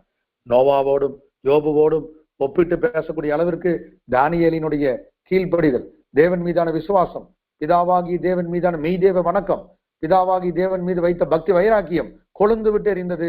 பிதாவாகி தேவன் மீது வைத்த அன்பு அது அளப்பரியதா இருந்தது. ஆகவே 1ஆம் உலகத்திலே அவர் நோவாவை பயன்படுத்தினார். Noah was perfect in his generation என்று வாசிக்கிறோம். நோவா தன் காலத்தில் வாழ்ந்தவர்களுக்குள்ளே நேர்மையாளராக இருந்தார். அதே போல தானியேலும் அவர் வாழ்ந்த காலத்துல பிதாவாகி தேவனுக்கு எப்போதும் நேர்மையுள்ளவராகவே இருந்தார். அதே போல பக்தன் யோபுவை குறித்து அறிகிறோம். யோபுவினுடைய நீடிய பொறுமையையும் துன்பப்படுத்தல் அனுமதிக்கப்படும் போது எவ்வளவு தூரம் சகித்தார் என்பதையும் அறிகிறோம். இப்பேற்பட்ட திருஷ்டாந்தங்களை பெற்றிருக்கக்கூடிய விசேஷித்த கதாபாத்திரம் யோபு ஆகிய இந்த 3 புருஷர்களை பிதாவாகி தேவனுடைய இருதயத்தில் வைத்திருக்கிறார். அந்த சிந்தனையிலே அவர் கொடுக்கும் பொழுது தானியேலை அந்த பெயரை அவர் பயன்படுத்தும் பொழுது நாம் தானியேலுடைய முக்கியத்துவத்தை அறியலாம். பிதாவாகி தேவனால் அவர் இருதயபூர்வமாக நேசிக்கப்பட்டவர் மட்டுமல்ல, பிதாவாகி தேவனால் அவர் அங்கீகரிக்கப்பட்டவர். பிதாவாகி தேவனோடு எப்போதும் தொடர்பு கொண்டு இருக்கக்கூடியவர். பயபக்தியின் அடையாளமாக, மெய்தேவ வணக்கத்தின் அடையாளமாக புறஜாதி மக்கள் ஒன்றான மெய்தேவனாகிய யாவே தேவனை பற்றிய வணக்கத்திலும் ஒன்றான மெய்தேவனாகிய யாவே தேவனுக்கு கொடுக்கப்பட வேண்டிய மகிமையையும் அறியாதிருந்த அந்த அரண்மனையில தானியேல் மற்றும் அவரது நண்பர்களும் பிதாவாகிய யாவே தேவனுக்கு மகிமையையும் மகத்துவத்தையும் வணக்கத்தையும் தெரிவிக்கக்கூடிய நிரந்தர நினைவு சின்னங்களாக கலங்கரை விளக்கங்கள் போல அவர்கள் வாழ்ந்த காலம் முழுவதும் வாழ்ந்தார்கள் என்று நாம் ஆராய்ச்சியிலே தேவ கிருபையிலே நாம் பெறுகிறோம்.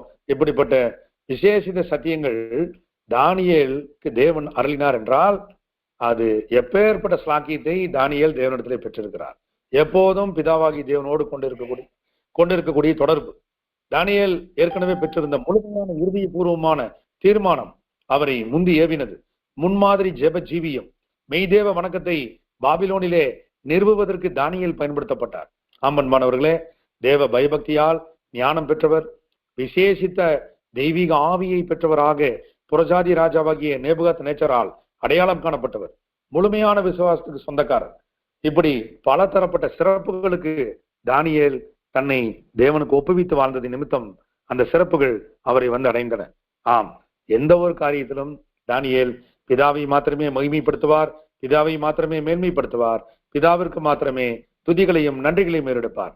தான் பிதாவாகி தேவனால் பயன்படுத்தப்பட்ட கருவி என்பதை எப்போதும் தானியேல் தாழ்மையோடு நினைவு கூறுவதிலே கர்த்தர் இயேசு கிறிஸ்துவுக்கு முன்னடையாளமாகி போனார்.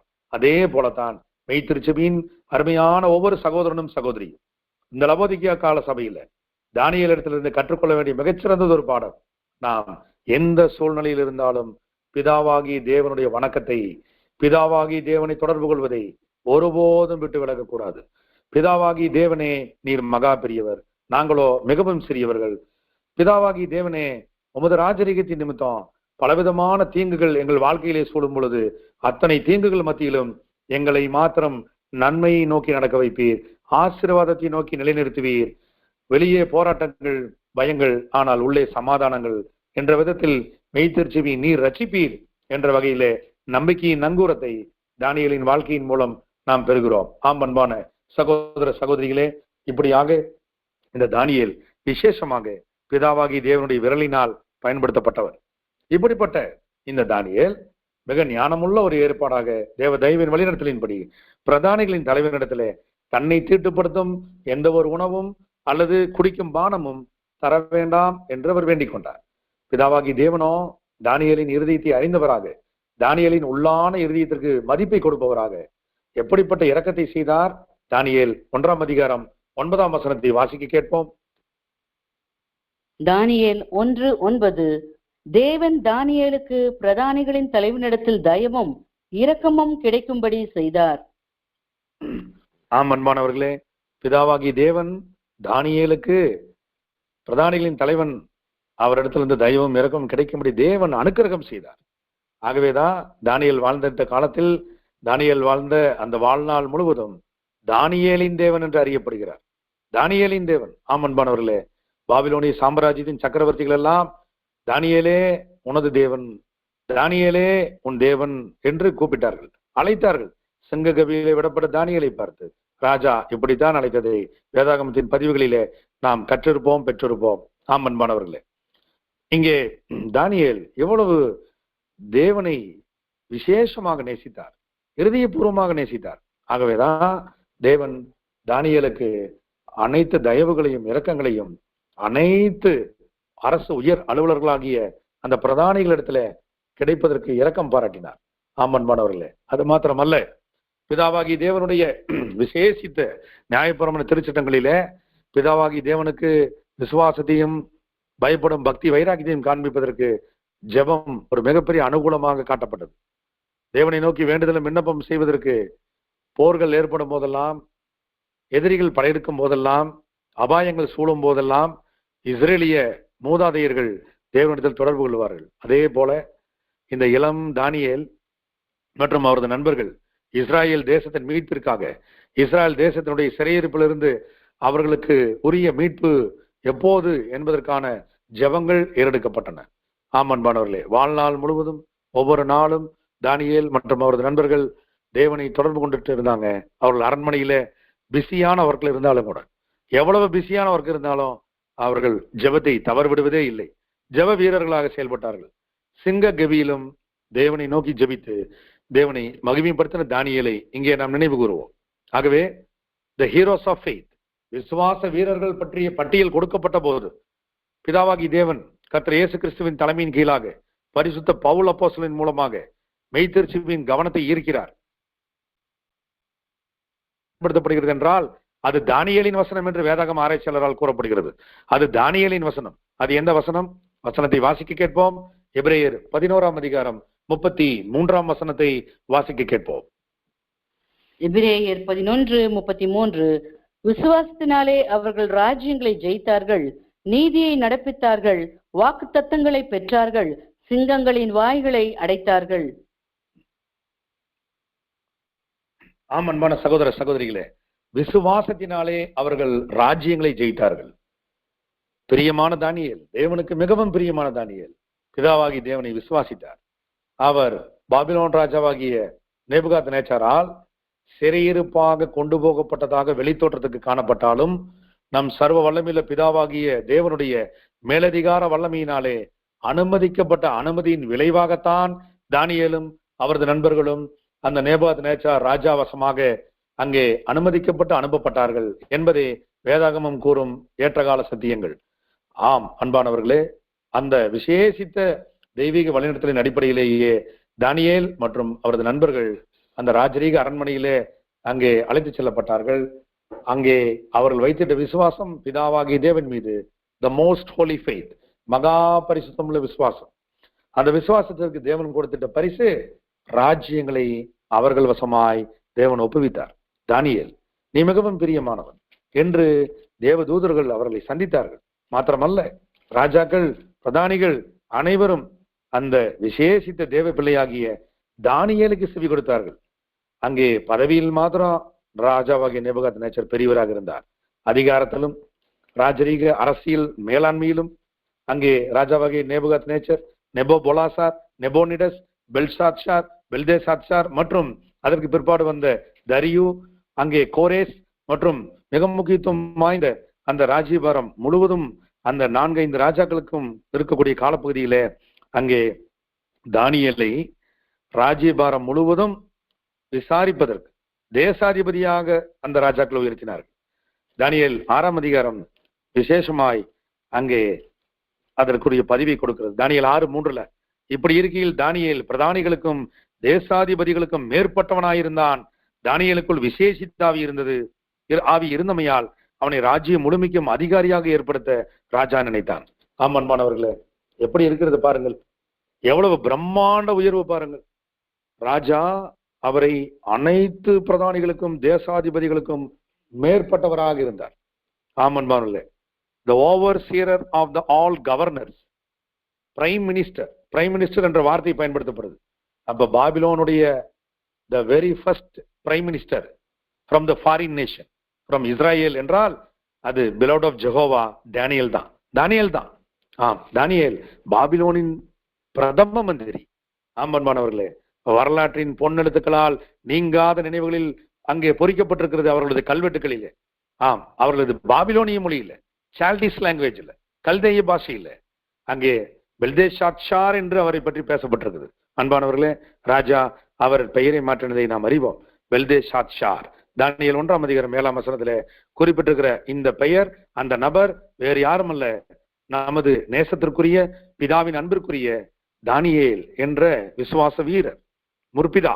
ஆம் அன்பானவர்களே, இப்படியாக இந்த தானியேல் விசுவாசத்தினாலே தேவ தயவிலே ராஜ்யங்களை சுதந்திரித்து, ராஜாக்களை நிர்வகித்து, ராஜ்ய பாரங்களை நிர்வகித்து, ராஜரீக மேலாண்மையினுடைய உச்சகட்ட பதவியிலே இருந்தார்கள்.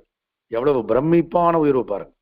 அவர்கள் அடிமைகள் அல்ல, சிறையிருப்பில் வைக்கப்பட்டவர்கள் அல்ல, பிரதம மந்திரிகள். ஆனால் அழைக்கப்பட்டு செல்லப்பட்டதோ சிறை கைதிகளைப் போல. ஆனால் நடத்தப்பட்டதோ ராஜகுமாரர்களைப் போல. உயர்த்தப்பட்டதோ ராஜாக்களாக. வெற்றி கொண்டதோ ராஜ்யங்களை. எப்பேற்பட்ட பிதாவின் வழிநடத்துதல் பாருங்கள். அன்பான சகோதர சகோதரிகளே, இது மெய் கிறிஸ்துவ சபைக்கு மாபெரும் அடையாளம். நாம் அழைக்கப்பட்டதோ ஒன்றும் இல்லாதவர்கள் போல. ஆம், நம்மை குறித்ததான, அதாவது மெய் திருச்சபை குறித்ததான அழைப்பை குறித்து பரிசுத்த பவுலின் மூலம் தேவன் ஒரு கவன ஈர்ப்பு செய்கிறார். 1 கொரிந்தியர் 1ஆம் அதிகாரம் 25 முதல் 29 வசனங்களிலே 5 விதமான நிலைமைகளை சொல்கிறார். உலகத்திலே இழிவானவைகள், இல்லாதவைகள், அங்கே பைத்தியமாய் எண்ணப்பட்டவைகள், இவைகளை குறித்து அவர் அங்கே விவரிக்கும் போது, இந்த காரியங்களை குறித்து சொல்லும் பொழுது தேவன் மாம்சத்தில் அழைக்கப்பட்டவர்களை குறித்து பேசும்போது உலகத்தில் பைத்தியமானவர்களை தெரிந்து கொண்டார், மற்றும் பலவீனமானவர்களை தெரிந்து கொண்டார், இழிவானவர்களை தெரிந்து கொண்டார், அற்பமாய் எண்ணப்பட்டவர்களை தெரிந்து கொண்டார், இல்லாதவர்களையும் தேவன் தெரிந்து கொண்டார் என்று 28ஆம் வசனம் முடிய அவர் பேசுறார். இப்படி அவரது தகுதி இன்மையே தகுதியாக பிதாவாகி தேவனால் மாற்றம் செய்யப்பட்டது, உயர்த்தப்பட்டது. இது மெய் திருச்சபைக்கு ஒரு மாபெரும் முன்னடையாள நிகழ்வு. தானியேல் மற்றும் அவரது நண்பர்கள் ஆரம்ப கட்டத்திலே அவர்கள் எதிரிகளா இருந்த பாபிலோனியர் கையில ஒப்படைக்கப்பட்டு ராஜாவாகிய நேபுகத்நேச்சர் வசம் அவர்கள் கைதிகளாக அந்த அரண்மனைக்கு அழைத்து செல்லப்பட்டு அல்லது நிர்பந்தப்படுத்தப்பட்ட ஒரு காட்சி போல தோன்றி இருக்கலாம். ஆனால் பிற்பாடோ அந்த ராஜ்யத்தின் ராஜ்யபாரத்தை நிர்வகிக்கக்கூடிய பிரதம மந்திரிகளாக, த டாப் பொசிஷன். ஆமன்பானவர்களே, ராஜ்யத்தை ஜெயித்தார்கள், ஜெயித்து விட்டார்கள். தேவன் ஜெயிக்க வைத்தார். அப்படி போல கர்த்தர் இயேசு கிறிஸ்துவின் தலைமையின் கீழாக மெய் திருச்சபையையும் அழைக்கப்பட்ட அழைப்பிலிருந்து அவர்களை அழைப்பையும் தெரிந்து கொள்வதையும் உறுதிப்படுத்த வைத்து அதில் உண்மையை மரணபரிந்தம் நிரூபித்து காண்பிக்கக்கூடிய உண்மையான தேவ பிள்ளைகளை தேவனுடைய ராஜ்யத்தில் கிரீடம் சூடும் வாய்ப்பை, மகிமையின் திருச்சபை வாய்ப்பை தேவன் கொடுக்க இருக்கிறார். அடுத்ததாக எபிரேயர் 11ஆம் அதிகாரம் 33ஆம் வசனத்துல நீதியை நடப்பித்தார்கள். ஆமன்பானவர்களே, நீதியை நடப்பித்தார்கள். மொஃபட் பைபிள் டிரான்ஸ்லேஷன் என்று ஒன்று இருக்கு. மொஃபட் டிரான்ஸ்லேஷன்ல இந்த நீதியை நடப்பித்தார்கள் அவர் என்ன குறிப்பிடுறாருன்னா ஜஸ்ட்ஃபுல் அட்மினிஸ்ட்ரேஷன் என்று குறிப்பிடுகிறார். தானியேல் மற்றும் அவர்களது நண்பர்களுடைய நீதி பரிபாலனத்துல நீதி மிக பிரகாசமான சூரியனாக சுடர்விட்டது என்று சரித்திர ஆராய்ச்சியாளர்கள் பாபிலோன் சாம்ராஜ்யம் எங்கும் 121 நாடுகள் முழுக்க பரவி இருந்த அந்த பிரம்மாண்ட ராஜரீகத்துல நாம் பார்க்கிறோம். ராஜ்யம் முழுவதும் 120 தேசாதிபதிகளை கட்டி ஆண்ட பிரைம் மினிஸ்டராக, பிரதம மந்திரியாக தானியேல் இருக்கிறார். ஆமன்பானவர்களே, எவ்வளவு பெரிய நீதியான நிர்வாகம் பாருங்கள். ஆமன்பானவர்களே, எப்பேற்பட்ட ஒரு உயர்த்தப்பட்ட காரியம். பிதாவாகி தேவனுக்கு அவரது வார்த்தைகளுக்கும் கீழ்ப்படிந்ததின் விளைவாக, பிதாவாகி தேவனோடு தொடர்பு கொண்டதின் விளைவாக, பிதாவாகி தேவனுக்கு தன்னை ஒப்புக் கொடுத்ததின் விளைவாக தானியேல் நேரடியாக பெற்றார். இவைகள் நமக்கு ஒரு பாடம். மெய் திருச்சபையின் வாழ்நாள் காலத்துல ஒரு குறிப்பிட்ட காலம்தான் நாம் அர்ப்பணம் செய்த பிற்பாடு மரணபரிந்தமான நேரம் வரைக்கும் நியமிக்கப்பட்டிருக்கிறது. நம்முடைய கீழ்ப்படிதலுக்கான நேரம், நம்மை தாழ்த்துவதற்கான நேரம், நம்மை தேவனுக்காக பயன்படுத்துவதற்கான நேரம். இந்த பொன்னான நேரங்களை நாம் முறையாக பயன்படுத்த வேண்டும். தானியேலை போல, தானியேலின் நண்பர்களான அனனியா, மிசாயேல், அசரியாவை போல. ஆமன்பானவர்களே, ராஜாவினிடத்திலே அந்த அக்னி சோலையிலே போடுவதற்கு முன்பதாக ராஜாவாகி உமக்கு தெரிந்திருக்க கடவுது, தேவன் எங்களை தப்புவித்தாலும் சரி தப்புவிக்காமல் போனாலும் சரி இந்த தூரா சமவெளியில நிறுத்தப்பட்ட சிலையை வணங்க மாட்டோம் என்பது உமக்கு தெரிந்திருக்க கடவுது என்ற விசுவாசத்தின் உறுதியை அந்த நண்பர்கள் தெரிவித்த பொழுது, ஆமன்பானவர்களே, பக்தி வைராக்கியம் அங்கே கொழுந்து விட்டு எறிந்ததற்கு சாட்சிகளாக அங்கே நிலை நின்றார்கள். ஆமன்பானவர்களே, இங்கே எபிரேயர் 11ஆம் அதிகாரம் 33ஆம் வசனத்தினுடைய இறுதி வார்த்தைகளை நாம் பார்க்கும்போது வாக்கு தத்தங்களை பெற்றனர். வாக்கு தத்தங்கள், the glorious God's promises, they received the glorious promises. ஆமன்பானவர்களே, தெய்வீக வாக்கு தத்தங்கள், தெய்வீக வாக்கு தத்தங்கள் சாதாரணமானவைகள் அல்ல. தெய்வீக வாக்கு தத்தங்கள் அன்றைய காலகட்டத்துல உலக சரித்திரம் பிரியமான தேவனால் நேசிக்கப்பட்ட தானியேலுக்கு தான் கொடுக்கப்பட்டுச்சு, சரித்திர ஆராய்ச்சியாளர்களுக்கு அல்ல. அந்த காலத்திலே புகழ்பெற்ற சரித்திர ஆராய்ச்சியாளர்கள் ஏற்கனவே வரலாற்றாசிரியர்கள் இருந்தாங்க, ஆனால் அவர்களுக்கு தேவன் கொடுக்கல. மாறாக தானியேலுக்கு மட்டுமே இந்த ஒண்டர்ஃபுல் வேர்ல்டு கிளாசிக்கல் ஹிஸ்டரி கொடுத்தார். அவரை தவிர வேறு யாருக்கும் அப்படிப்பட்ட ஹிஸ்டரி வழங்கப்படலைங்களாம். ஆமன்பானவர்களே, வாக்கு தத்தங்கள், தெய்வீக வாக்கு தத்தங்கள் எப்படி நீட்டிப்பு செய்யப்படுகிறது, எப்படிப்பட்ட ராஜ்யங்கள் வர இருக்கிறது, அதற்குரிய ஈவெண்ட்ஸ், நிகழ்ச்சிகள் எப்படி நடத்தப்பட இருக்கிறது என்பதையெல்லாம் கிறிஸ்டல் லைக் கிளியரா கண்ணாடி படிகை பற்றி போல அங்க விலக்கி காமிச்சார் தானியேலுக்கு. ஆமன்பானவர்களே, அடுத்ததாக தானியேலே, நீ மிகவும் பிரியமான, நீ வேண்டிக் கொள்ள தொடங்கின போதே கட்டளை உனக்கு வெளிப்பட்டது என்று தேவதூதன் மூலமாக தானியேலுக்கு தேவ அன்பு வெளிப்படுத்தப்பட்டுச்சு. எவ்வளவு பிரியமானவர் பாருங்க. அவர் ஜெபிக்க தொடங்கின போதே, உதட்டுகள் தேவனை மகிமைப்படுத்த தொடங்கின போதே தானியேலின் உள்ளபூர்வமான நோக்கம் தேவன் அறிவார். அதற்கே ஒரு பதில, பிரிசைஸ் ஆன்சரை, மிக துல்லியமான பதிலை, தேவனே இந்த தேசத்தின் விடுதலை, மேசியாவினுடைய வருகை, இதை பற்றிய சிந்தனை, இதற்குரிய சத்திய விளக்கம் தூதன் மூலமாக கொடுக்கப்பட்டுச்சு.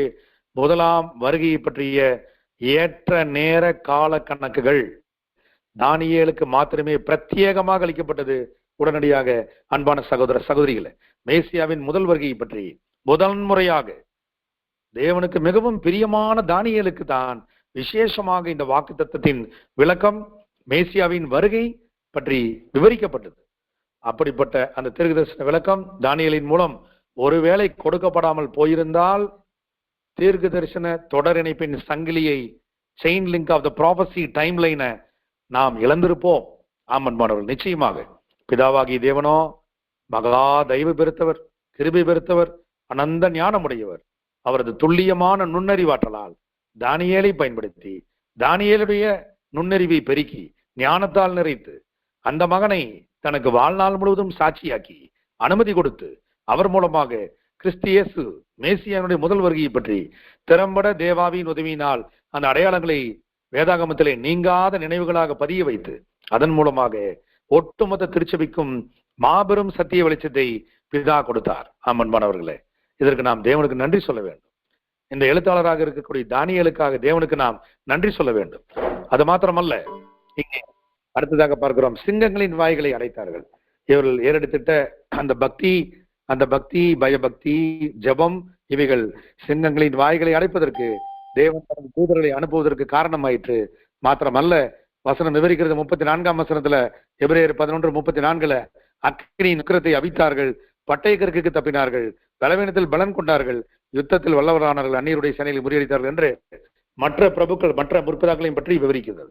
ஆகவே அக்கினியின் உக்கிரத்தை அவித்த அவரது நண்பர்களினுடைய பக்தி வைராக்கியத்தை நாம் நினைவு கூறுவோம். அன்பான சகோதர சகோதரிகளே, இஸ்ராயேல் முற்பிதாக்கள் மோசையினுடைய நியாயப்பிரமாண திருச்சட்டத்தின்படி தேவனுடைய நல்வாக்கை எப்போதும் நினைவு கூறுவாங்க. உபாகமத்தின் பதிவு இவ்விதம் விளக்குகிறது. உபாகமம் 28ஆம் அதிகாரம் 7ஆம் வசனத்தை வாசிக்க கேட்போம். உபாகமம் 28:7. உபாகமம் 28:7. உனக்கு விரோதமாய் எழும்பும் உன் சத்துருக்களை கர்த்தர் உனக்கு முன்பாக முறிய அடிக்கும்படி ஒப்பு கொடுப்பார். ஒரு வழியாய் உனக்கு எதிராக புறப்பட்டு வருவார்கள், 7 வழியாய் உனக்கு முன்பாக ஓடி போவார்கள். ஆமன்பான சகோதர சகோதரிகளே, இந்த வாக்குத்தத்தம் போர்க்கால நேரத்தில் மாத்திரமல்ல, இஸ்ராயேல் தேசத்துல நியாயபரமான திருச்சட்டங்களை கடைபிடிக்கக்கூடிய ஒவ்வொரு உத்தம இருதயத்தாருக்கும் வாழ்நாள் முழுவதும் தேவன் பயன்படுத்தக்கூடிய வாக்குத்தத்தம். ஆமன்பானவர்களே, அவர்களுக்கு எதிராக எப்படிப்பட்ட செயல்பாடுகள் நடந்தாலும் தேவன் அவர்களை காப்பாற்றுவார். பிதாவாகி தேவனுடைய கரம் நிழலிடும். இப்படியாக தானியேலின் மீதும் அவரது நண்பர்கள் மீதும் பிதாவாகி தேவனுடைய கரம் நிழலிட்டது. அவர்கள் விசுவாசத்தினாலே ராஜ்யங்களை ஜெயித்தார்கள், நீதியை நடப்பித்தார்கள், விசேஷமாய் வாக்குத்தத்தங்களை பெற்றார்கள், சிங்கங்களின் வாய்களை அடைத்தார்கள். அவர்கள் வாழும் நிருபங்களானார்கள். அவர்கள் வாழ்ந்திட்ட காலத்துல மிக நீண்ட காலப்பகுதி தேவன் தானியேல் வாழ்வதற்கு அனுமதி கொடுத்தார். 3 ஆண்டுகள் சிறப்பு பயிற்சியை தானியேல் பெற்றார் இன் ஆல் டிபார்ட்மெண்ட் சயின்ஸ். அப்ப பார்த்தா தானியேலை பாபிலோனில ஃபாதர் ஆஃப் சயின்ஸ் என்று சொல்லியிருக்காங்க. அங்கே ராஜாவாகிய நேபுகத்நேச்சர் விவசாயத்துறையில ஒரு புரட்சி செய்வதற்கும் ஹேங்கிங் கார்டன் ஆஃப் பாபிலோன் என்ற ஒரு ஆன்சியன்ட் பழங்கால அற்புதத்தை செய்வதற்கும் தானியேலுடைய ஞானம், அவரது நண்பர்களுடைய ஞானம் நிச்சயமாக பயன்படுத்தப்பட்டிருக்க வேண்டும் என்று அந்த வேதாகம ஆராய்ச்சியாளர்கள் குறிப்பிடுகிறார்கள். சால்டிஸ் லாங்குவேஜ்ல மொழியியல் வல்லுநர்களாக தானியேலும், அதாவது பெல்தே சாத்ஷார் என்ற பெயரிலே குறிப்பிடப்படுகிறார். உணவு உண்ணும் பழக்கம், சுகாதாரம், பல்துறை அறிவியல், பல்நோக்கு அறிவியல், கூர் நிர்வாக அறிவியல், நிர்வாகத்துறை, நுண்கலை மற்றும் உள்ள பல்வேறு அறிவியல் கூறுகளிலே சிறப்பு பயிற்சிகளை பெற்றவர்களாக, நிபுணத்துவம் வாய்ந்தவர்களாக தானியேலும் அவரது நண்பர்களும் அவர்கள் இருந்தார்கள். தேசாதிபதிகளாய் உயர்த்தப்பட்டார்கள். காரணம் என்ன? இதற்கு காரணம் என்ன? பிதாவாகிய தேவன் மீது வைத்த உண்மையான பயபக்தி, பிதாவாகி தேவனுக்காக தங்களை முழுமையாக ஒப்பு கொடுத்திட்ட விசுவாசத்தின் மூலமான கீழ்ப்படிதல். ஆமன்பானவர்களே, இங்கே தானியேல் என்றென்றும் உள்ள நினைவு சின்னமானார். அங்கே சிறையிருப்பில் இருந்த யூத ஜனங்கள் எசேக்கியேலின் மூலம் திடப்படுத்தப்பட்டார்கள். தானியேலை நோக்கி அங்கே விசேஷமாக எசேக்கியேல் கூறும் பொழுது அனைவரது கண்ணோக்கமும் தானியேலின் மீது திரும்பி இருக்கிறது. ஆமன்பானவர்களே, தானியேல் தேவனுடைய மீட்பின் அடையாளமான நினைவு சின்னமாக ராஜாவின் அரண்மனையில அவர் இருந்தார். அப்படியாக பிதாவாகி தேவன் நிச்சயம் தங்களது ஜனத்தை மீட்பார், சிறையிருப்பிலிருந்து ரட்சிப்பார் என்று தேவனுடைய பிள்ளையாகி தானியேல் தேவனிடத்துல வேண்டி விண்ணப்பம் செய்தார். அதே போல எசேக்கியேலும் கூட. ஆக இப்படிப்பட்ட ஒரு வேதாகம பார்வையிலே தானியேலை குறித்து நாம் இந்த முதல் வகுப்பிலே ஒரு தொடக்கமாக, ஒரு அறிமுக வகுப்பாக நாம் ஆராய்ந்திருக்கிறோம். அப்படிப்பட்ட தேவனுடைய தாசனாகிய இந்த தானியேலை குறித்ததான இந்த ஆராய்ச்சி மற்றும் தானியேல் தீர்க்கதரிசன புஸ்தகம் குறித்ததான ஆராய்ச்சியின் பாகம் அடுத்த வகுப்பிலே நாம் சந்திக்கும் வரைக்கும் பிதாவாகி தேவன் தாமே பெற்றுக்கொண்ட சத்தியங்களின்படி ஜீவிக்க தேவன் தாமே நமக்கு கிருபை செய்வாராக. பொறுமையோடு சத்தியங்களை கேட்ட தங்கள் அனைவருக்கும் கிறிஸ்து இயேசு நாமத்தில் மீண்டுமாக அன்பின் வாழ்த்துக்களை தெரிவித்துக் கொள்கிறோம். தேவனுக்கே மகிமை உண்டாவதாக. ஆமென்.